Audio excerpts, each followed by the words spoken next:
Nampak gayanya bapa perumpamaan kita tampil dengan perumpamaan baru lagi. Oops, pasti anda tertanya-tanya, siapakah bapa perumpamaan ni kan? Siapa lagi kalau bukan Presiden Parti Islam se-Malaysia, PAS, Abdul Hadi Awang.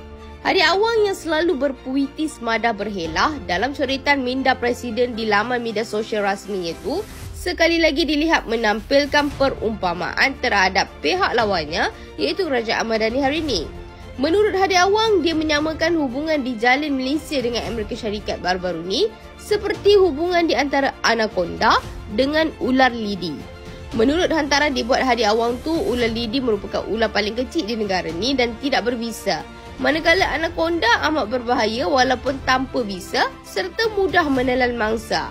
Katanya, anakonda tu memakan haiwan lain seperti babi hutan, rusa, tapir, harimau, lembu, kerbau dan kambing serta mangsa yang bersaiz lebih besar selepas ia dilemah dan dipatah-patahkan. Kiranya, dia nak kata yang Malaysia ni bakal dimakan atau dijadikan lauk di Amerika Syarikat tu lepas buat perjanjian tu semua. Hai, nampak gayanya minda Presiden ni dah semakin berselaru gamaknya. Tak habis-habis dengan analogi binatang yang diguna pakai sebagai perumpamaan nak menunjukkan protes terhadap tindakan kerajaan. Tapi, bila difikir-fikirkan balik, kenapa agaknya Hadi Awang ni suka sangat nak guna pakai analogi binatang sebagai contoh dalam tulisan maupun ucapan-ucapan dia ni? Mungkinlah disebabkan sifat-sifat penyokong mereka yang kebanyakannya juga seperti lembu, keldai, unta dan monyet. Berteriak di sana dan sini, bercakap suka menampilkan kerendahan IQ, menuduh tanpa menyemak fakta dan data. Malah mereka juga pernah mengatakan yang tak nak umum calon PM sebab kononnya ada berlori-lori calon sampai tak tahu nak pilih yang mana. Selalunya kalau duduk dalam lori ni ialah binatang je ha. Begitulah pemikiran dan minda seorang pemimpin yang dah pegang jawatan selama berpuluh tahun lamanya dalam PAS tu.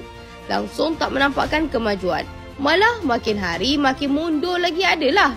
Jadi MP bertahun-tahun tapi nak datang berbahas di parlimen pun malas.